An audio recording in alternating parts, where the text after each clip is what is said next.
These kind of clouds you never want to see because they're in the process of rapid decay. Out of the base, you may get a few flurries, but the updraft is collapsed, and so what's there is all you're going to get. This is the gray amorphous bank of clouds that's been hit by some technology, and you get nothing out of it except just a sprinkle. So you can see a few little showers reaching the ground here. This is the end of a cloud or a little shower's life cycle. That's it. And you can see up here, here's one, cut right in half. One half still relatively intact.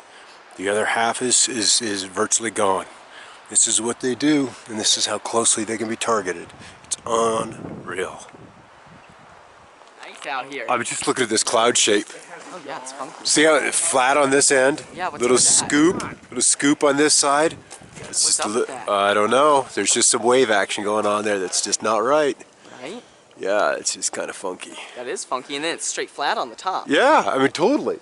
I mean It's completely weird. It's like flat. a rectangle with a little. It's funky. Look at the mountain view. I'm hearing a jet. It looks like a dragon sticking its tongue out. Right? I see it. Sticking its tongue out. And there's a jet. And he's low too. Can't they just leave us alone? Yeah, that's always the question. Can't they? Why won't they? Seriously. I have F words for them. Well, because we think for There he is, ourselves. there he is, there he We're is. not allowed to think. Push on in. See if we can't get some color. It looks all white to me.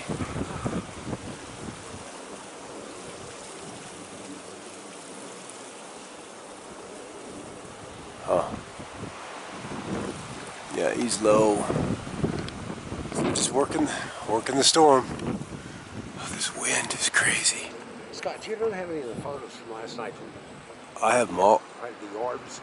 Yeah, I've emptied the camera. Thanks for telling me about that. Just looking at the horizon on today the 12th. Blue skies overhead.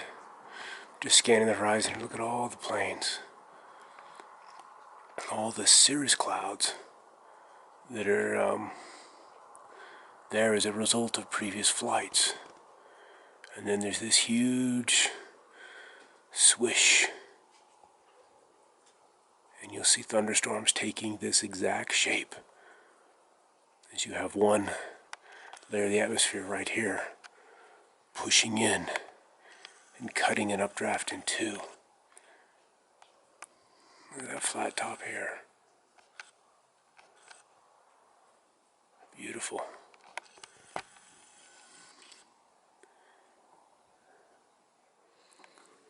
Another day, another sunset. Just about the only clouds in the sky are on the horizon, and the trails, of course, that are exceedingly interested in these particular high clouds. But like yesterday, we have this chevron, this sharp 90-degree, laid on its angle, turn in the clouds. And we can see the powders. And of course, we have our central trail right here that cuts into this brighter one, running across the screen, right at a 90-degree angle, at a perpendicular angle. And so we continue to see these kind of sharp angles in the sky. And then plane after plane, this one, coming along underneath the one above.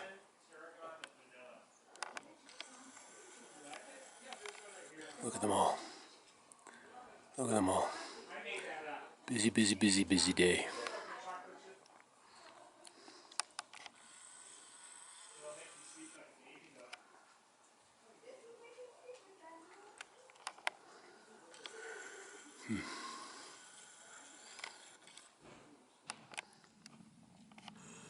It's been days since we've had activity here. Days. At least anything substantial. Now they're back today. Low and slow. This one's not really a marking one, it's just leaving one of those pink trails. And it fades very quickly. More typical of what one would expect in this kind of atmosphere. A far cry from the massive one. Holy cow! There's this guy.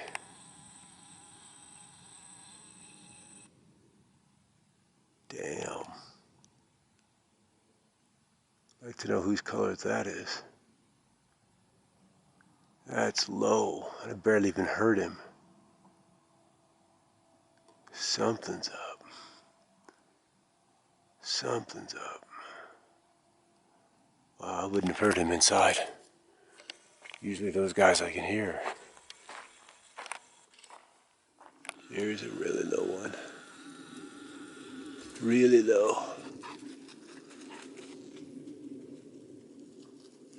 Blue tail. Just leaving a bit of a trail. See if we get Iris down a little bit.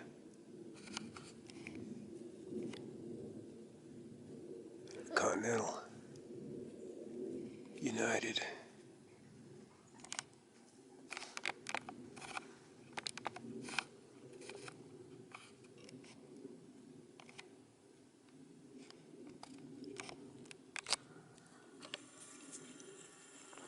So there he is. And right above him we have one trailing.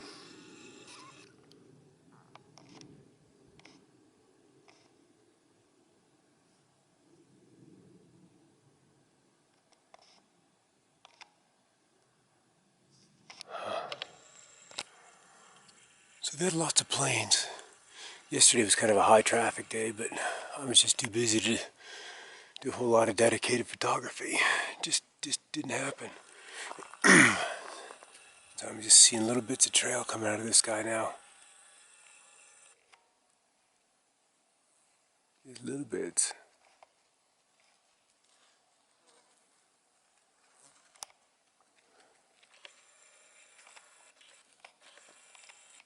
Bye.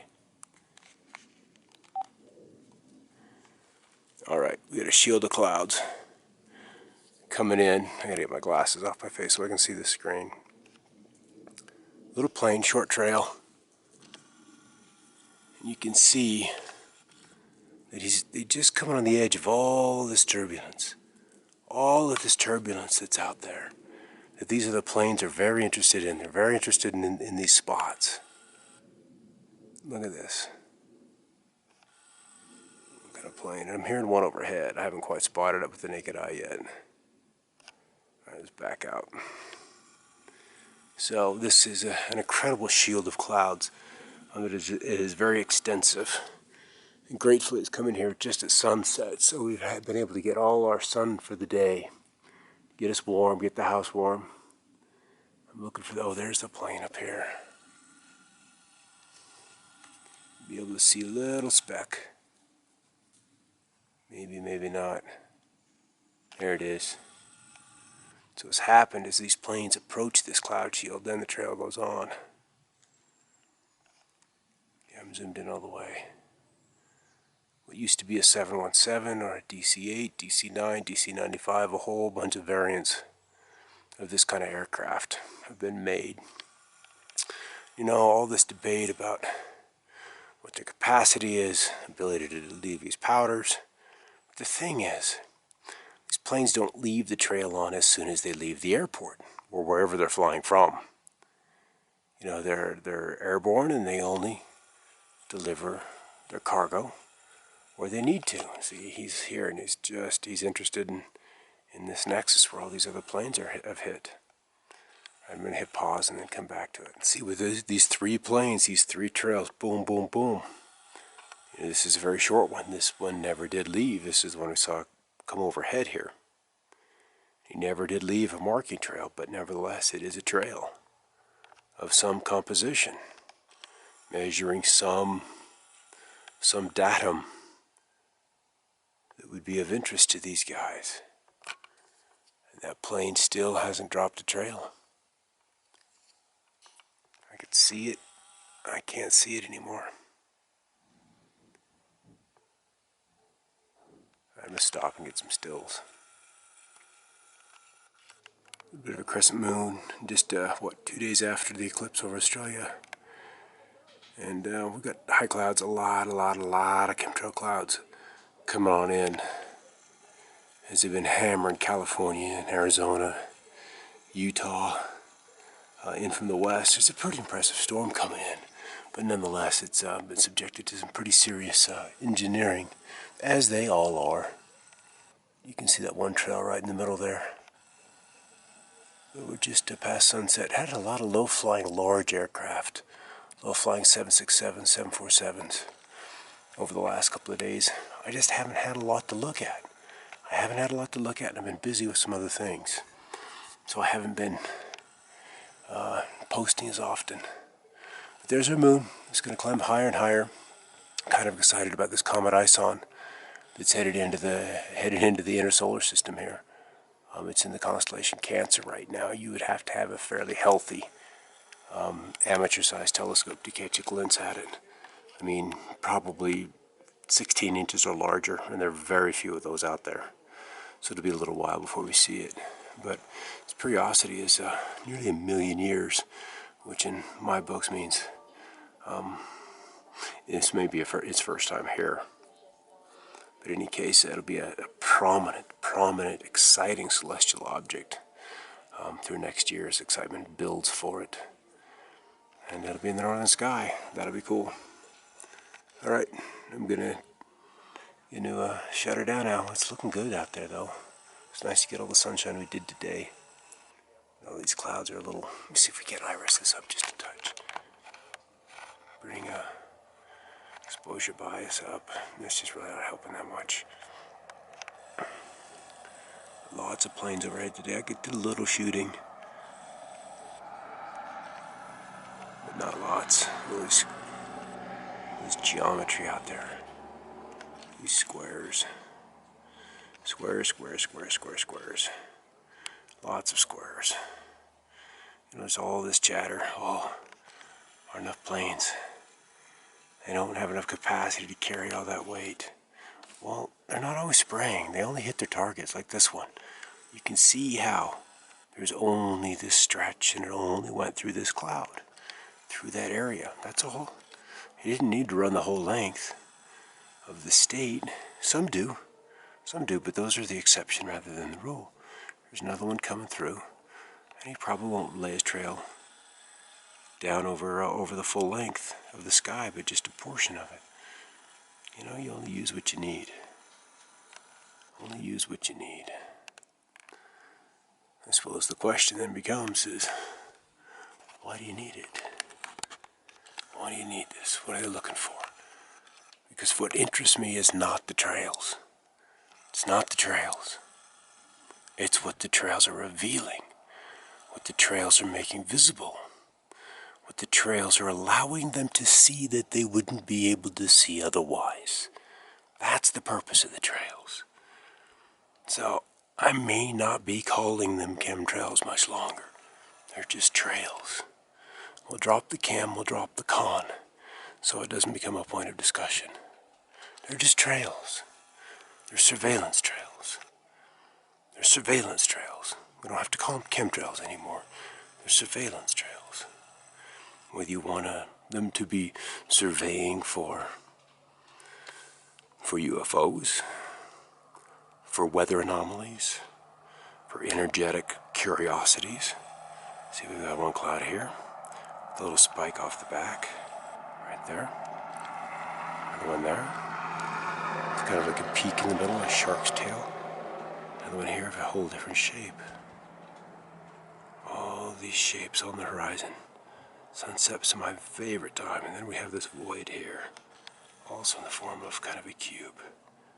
Then there's this central cloud. It's all about these shapes. There's something happening. There's something about the movie The Day After Tomorrow. There's something there. Because if we're about to go through some freaky, incredibly energetic environment, they know about it. I mean, they're building FEMA camps and doing all kinds of crazy shit for a reason. And see, I'm hearing one overhead.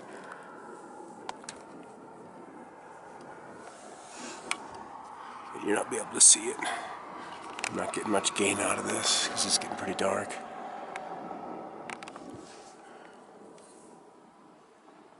Planes, planes, planes. These planes are always hunting their surveillance trails.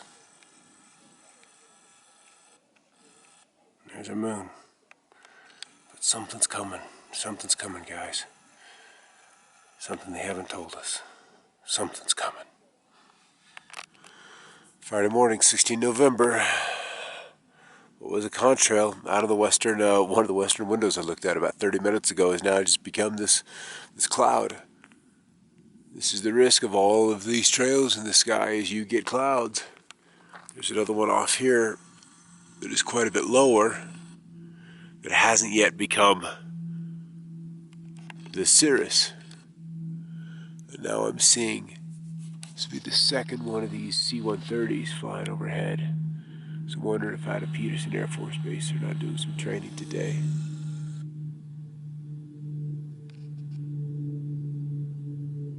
So they're low. Sometimes I see these trailing, but it's rare. It happens, but it's rare. As their cruise altitude is usually about 23,000 feet as they fly from their base and then on and off to where they're supposed to be practicing. But there's another trail there. So if he's 23,000 feet, then he's up above that cloud. Up above that cloud. So this cloud is low. This looked like it was in the upper teens, 1,000 feet with the altocumulus little trail there. And this one continues to drift off to the east. Looks like it's going to be a relatively interesting day. We'll be out here quite a bit more. I've got some time today to do this. So we'll keep tabs on the sky. Just another one overhead. About to go through that very low contrail that became the cirrus cloud. And he's above it. Looks like he's above it a little bit of a ways. So let's pop up and have a look-see. And it appears that he went through it pretty much at its widest extent. Pretty much right where that little hole and then a little bright knot on the western side is. More surveillance. And when we get these ice crystals, just the right distance from the sun, then we get these phenomena, these sundogs, these halos. And iris down. Because if I did this at regular brightness, you see it just blow it out. I had to brighten it down. And it's also moving out of the zone, so it's fading anyway. So there's the one that was the lower part of this cloud. It almost looks like there's just something right in through there. But we climb a little bit higher. There's a bright one. And that's very bright. Look at that. It's brilliant. Deliver, and there's our sun. It's the top of the arc, and I am exposure down. That's 0, -1, -2, -1.3 seems to be just about right. -1. Look at that. That's pretty nice. This is a side I haven't seen in a long time. 4 big boys, 3 big boys here. One that just crossed in front of him. There he is, going behind the cloud there. Make sure I've got myself to infinity. And then another one coming in from another angle. Actually, he's got a cut below them, isn't he? There it is, right there. Right there. So be curious to get in and see there's all 4 engine boys. Are they 747s? Are they military? C-17s, C-117s? What are they? We're about to find out. And then the one cutting below, actually looks like there's been more than one trail there. This will be an interesting configuration to see come overhead. You know, can't quite make it out just yet. Alright, we'll watch it arrive. They're going to be behind the clouds, or close to it when they come through me. When they get to where they're best placed for me to see them, up in here. So it's just going to be a small glimpse that I'm going to have of them. Alright, here we go.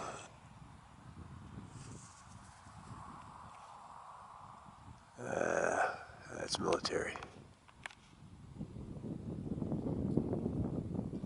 Yeah, we're in military transport. And where's the third one? Right there.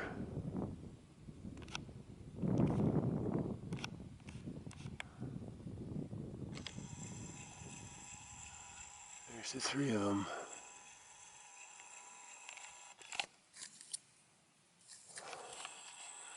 That wasn't too great. I didn't be able to identify what kind of planes they were. So C-17s or C-117s. I'm not going to be able to tell until I get it on the big screen. Nevertheless, it's done. There they go, all together. They've kind of spread out just a little bit. A bit of a slightly different formation. They were much tighter earlier. But there they go.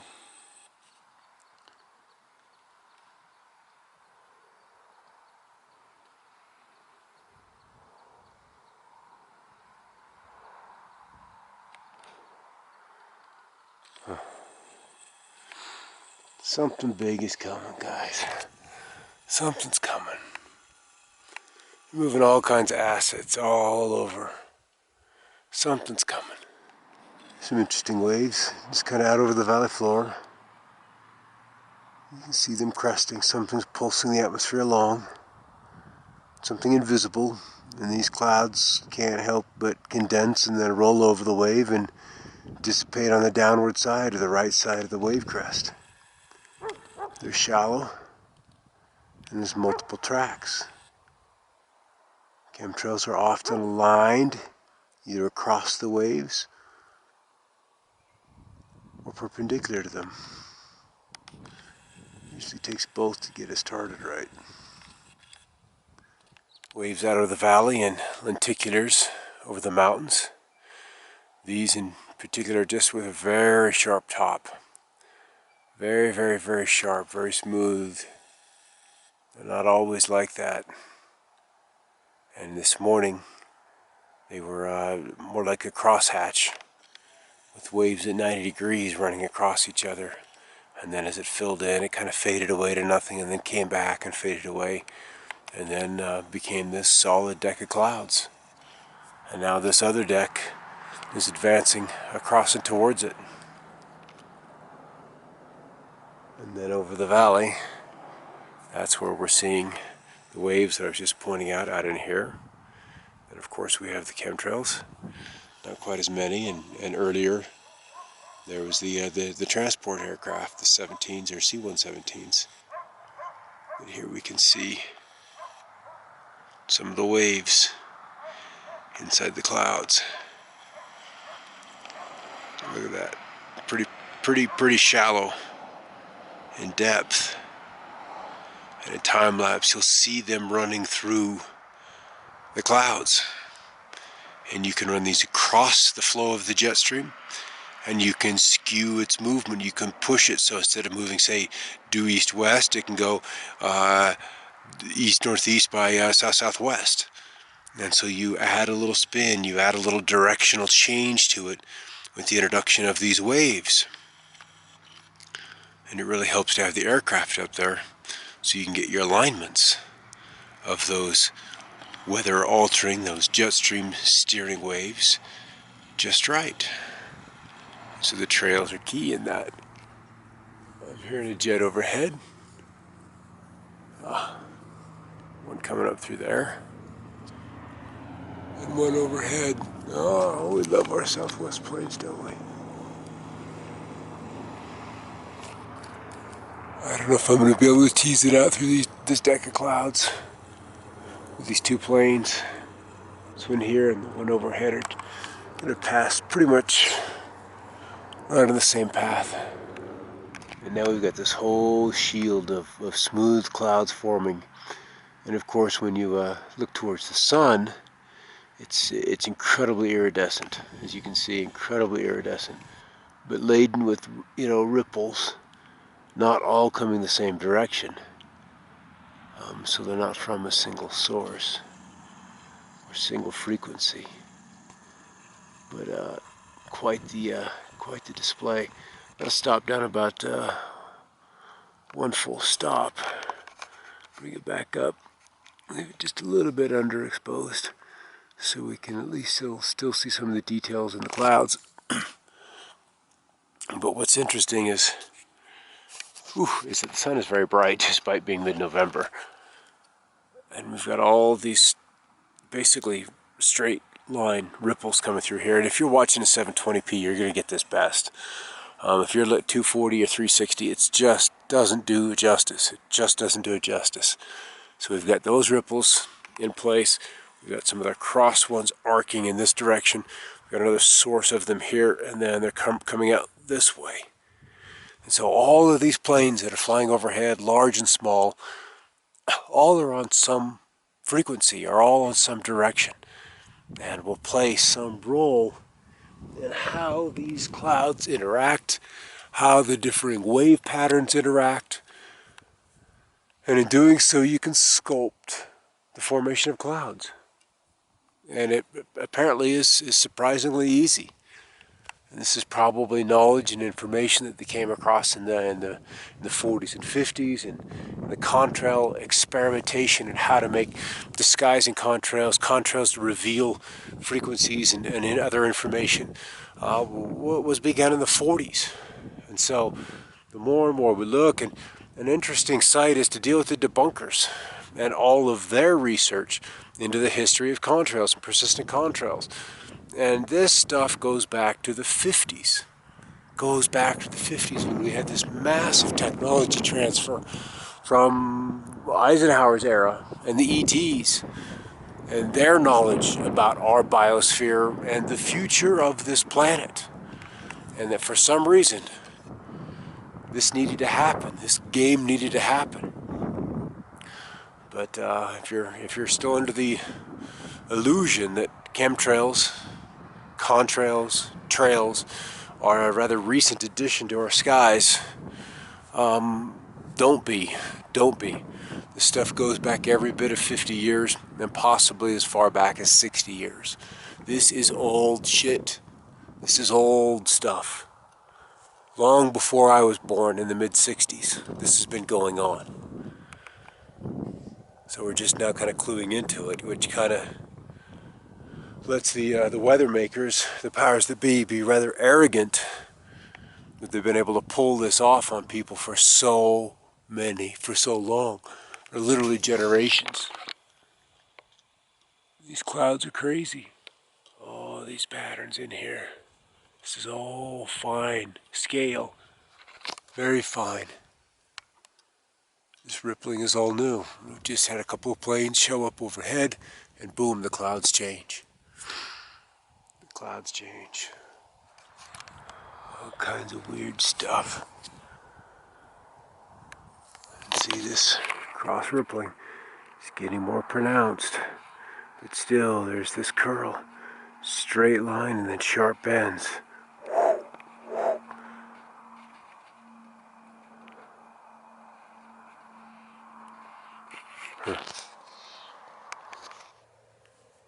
You know, now that we're probably 30 minutes down the way from those transport jets flying by, saw no appreciable change in the cloud pattern from those. So they're probably not a part of any of these weather programs. But these other Southwest jets and these other smaller jets that we've seen overhead, not all of them that I photographed, you know, those prompted a huge change in our cloud deck. Huge change. There's still a big boundary here, from this side to this side. Then even in here, we've got patterning that is present. You can see all kinds of rippling out in here on the bottom of this deck, and even a little banding here, banding here, banding here. There's a little seam here, and it changes quickly. You know, once they apply an energetic solution to the sky, it responds. It cannot help but respond. And we'll see how long man can keep doing this before Mother Nature just simply unleashes her fury and says, no more, no more. And when that begins, a lot of people's safety is going to be in peril. They will be in peril, because then the aggressive changes in the weather and the rains, the incredible rains, will be underway. And that's going to make finding safe zones very, very important. Oceans, coastlines, all of those things are going to be at great risk for those residents that remain nearby. At risk, but then this shouldn't be anything new. Anything new to you guys. You know this. You know this. That sea level coastlines are not safe. This must be the day of flying in formation. Another 3 planes headed due north. See if we can't push it and see what we are.